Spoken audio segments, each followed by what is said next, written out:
I loved being in Cold Rain. It was great being a member of the group and being part of something like that. I enjoyed just about every minute of it. I never like went into a jam on a Tuesday night or a Sunday afternoon thinking, gee, I don't want to be here. That experience is going to be something that I'll always look back on fondly. No regrets at all with Cold Rain. And I'm glad I had that chance and that opportunity to do that.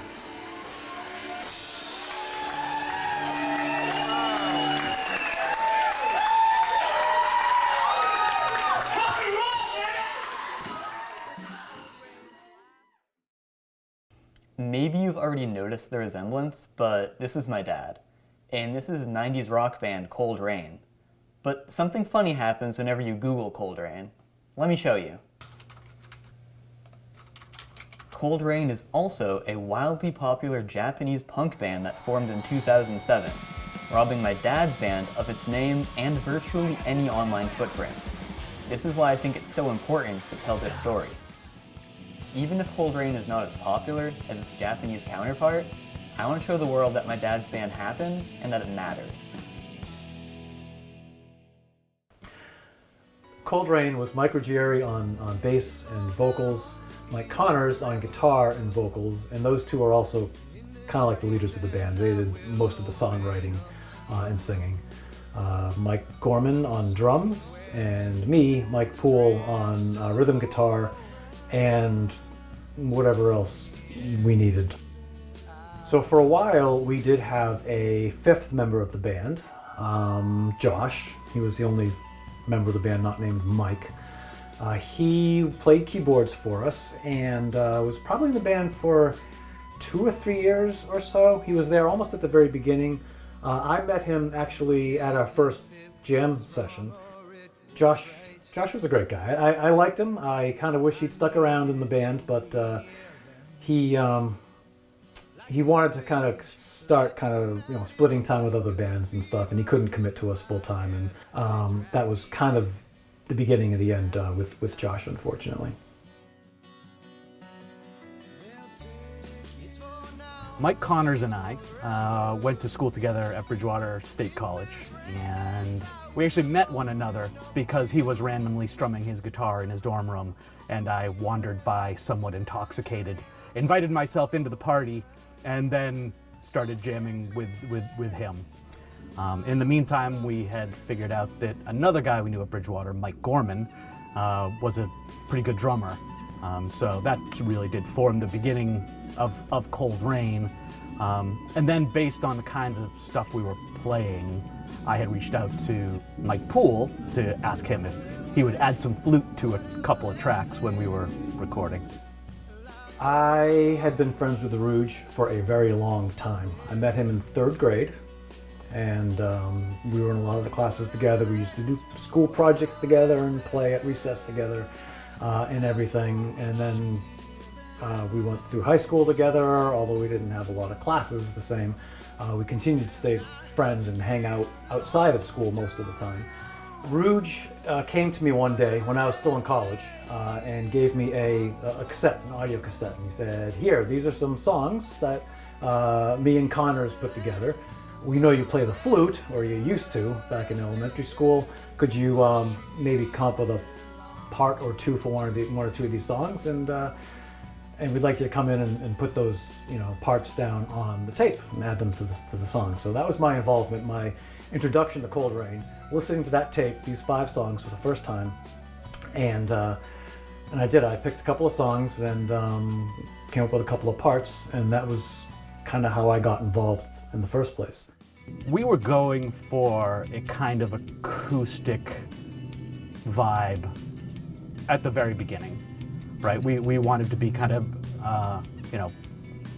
small in the sound, right? Simple drums, simple guitar, pretty straightforward bass line, more focus on the lyrics and the harmonies and things like that. And it just felt like the flute added a natural sort of feel to the music. Like, it also differentiated us a little bit from probably a lot of other people who were kind of making pseudo-new folk type of music at the time. I'd say we were thinking about Bob Dylan a lot. Simon and Garfunkel, that kind of stuff.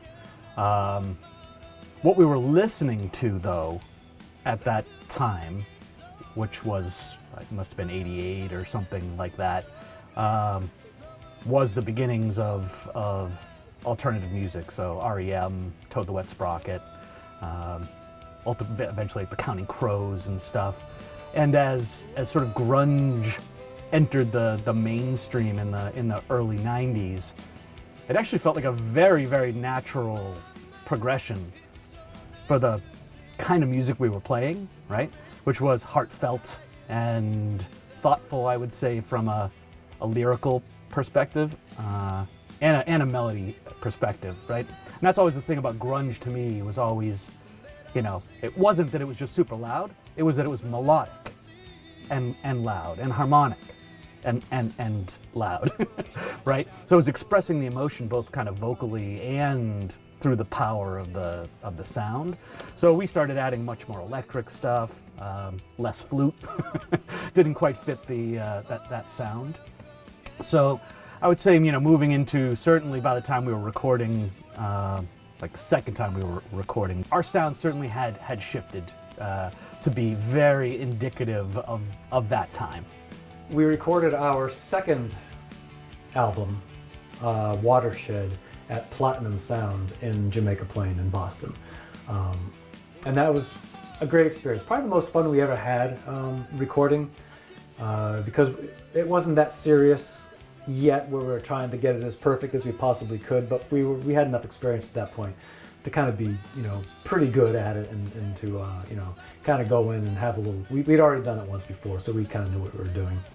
Another weird little anecdote from Platinum Sound was, there was a pig in the studio, and I don't know why.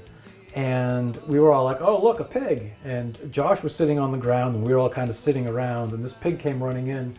And it was very funny because the pig came running right up to Josh and just put a hoof right in the sweet spot there. And we're all sitting around, just laughing at him. Our initial fan base was mostly just people that we knew. Rouge is a very charismatic person, and people kind of gravitate to him somewhat. So we kind of had a good little fan base going. I think largely through kind of the strength of his personality, and the rest of us, our friends would come out and see us play, and that kind of just grew because people were coming and having a good time and talking about it. We were lucky to have some really loyal fans to the band, and they helped get the word out. One of them was Hope. She was a student at Framingham State College with Rouge and Gorman when they went there. And she was great. So she would write these articles for us in the school paper and kind of promote our gigs there when we played. Joe Fish was another big fan of ours. His name was Joe Shea, but I didn't know that. He was just Joe Fish to me. And all I knew about this guy was that every gig that he was there, he would buy a round of beers for the band. We might not even know he was there. And then we would see the 4 or 5 mugs of or cups of beer come up and appear on the front of the stage, and we'd be like, Joe Fish. Probably within a year or so, we were doing basically a paper mailing list. So we used to bring this 8.5 by 11 sheet of paper for signing up. People would write down their name and their physical address, and we would actually send out mailers. First, we were sending out like these, again, these flyers, 8.5 by 11 sheets of paper, folded in thirds and stapled and stamped. And then after a couple of those, we kind of streamlined it and just did postcards.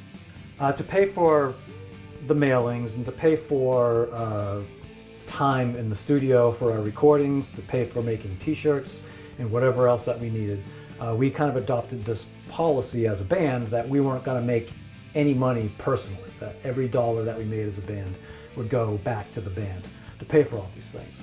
So whenever we would make money from gigs mostly, sometimes we get a cut of the door, sometimes we get paid a flat fee. Never a ton. Usually if you got a couple $100 in a night, you're feeling pretty good about that. But all the money that we would make would just go into a kind of a central account. I think Connors or somebody maintained that. and that would be how we paid the band expenses.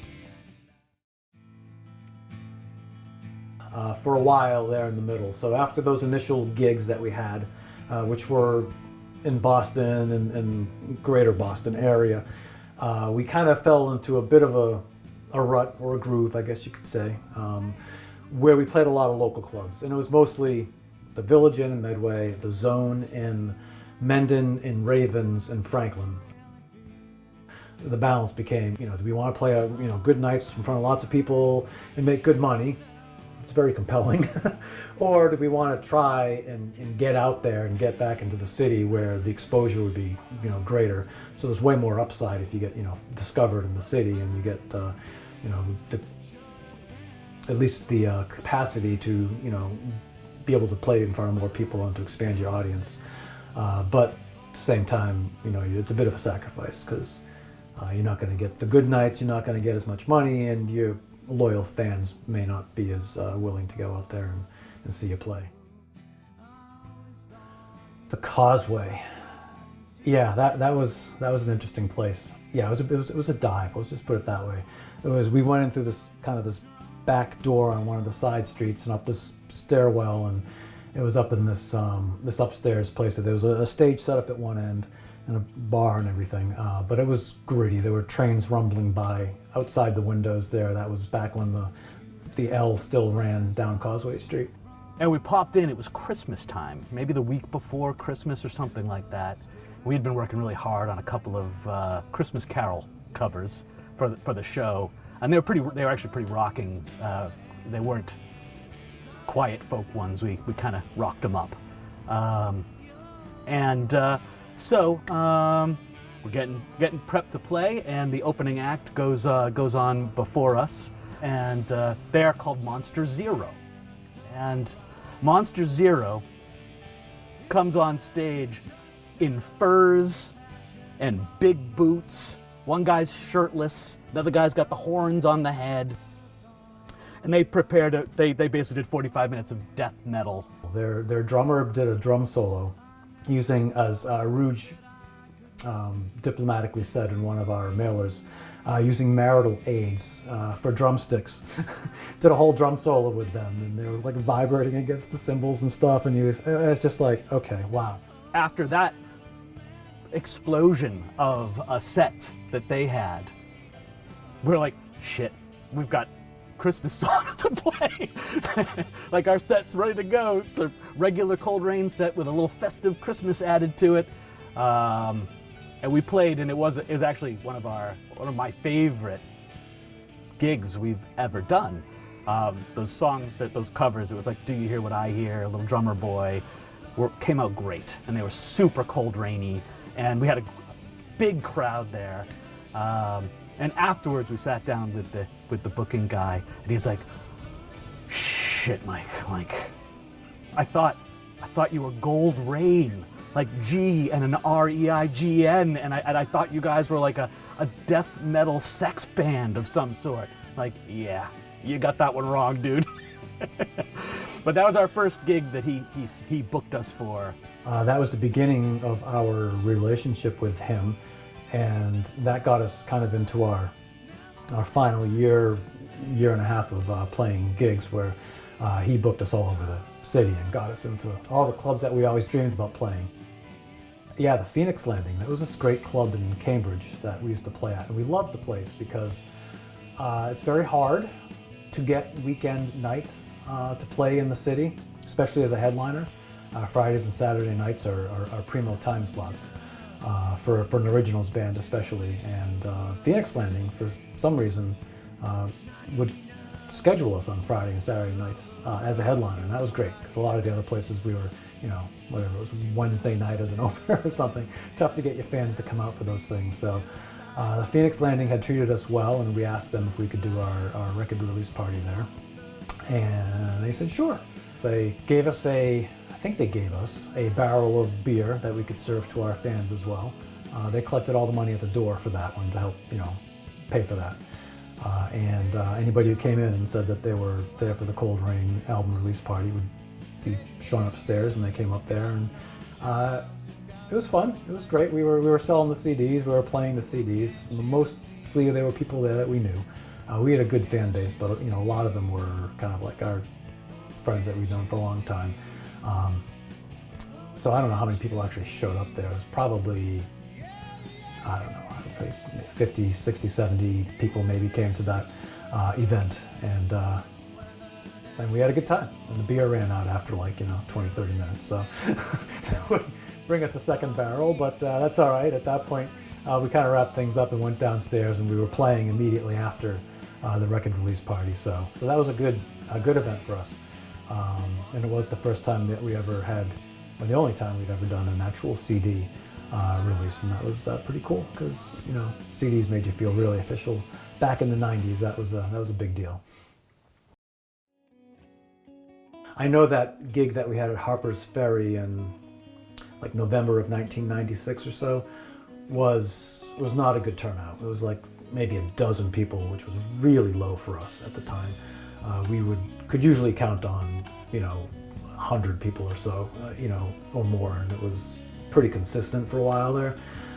There was also the gig at the Phoenix Landing that went bad, the one where they double booked, and we didn't actually get to play that night. We showed up and we were standing on the street with our equipment, only to find out that there was some other band playing at the same time. Burning that bridge was probably not a good idea either, and I think that might have been, in some sense, kind of contributing to our end of our run in the city there. There was a place called the Ice House in Blackstone, and yeah, it was our last hurrah. Lots of people came out. It was kind of our core group of fans, all kind of came back out and saw us for that gig, and it was a great time. I'll tell you, I wouldn't trade it for anything. I loved Cold Rain, and I loved being in the band, and I was kind of lucky to kind of fall into it. It was because I played the flute in elementary school that I kind of got introduced into the band in the first place. Yeah, we just had a blast. I mean, I look back on those years with nothing but great fun and some level of amazement too, because for all of us, I mean, I'll talk about me, like I was in school full time and I was working full time, and I was moving houses, and we'd still find time to practice twice a week and play out every couple of weeks. I mean, don't know how I fit it all in. Right? I wish I had that energy now. But looking back, of course it's cool to look at. I don't know if I would have ever actually met Julie if it weren't for Cold Rain. It's possible that may not have happened. I didn't know when I started dating her that she was actually the sister of the famous and illustrious Joe Fish. Like, if there were not the band and the gigs to kind of keep our kind of social groups, constantly overlapping and interacting with each other, that maybe we would have missed each other and I would have never married my wife. It's possible. We'll never know.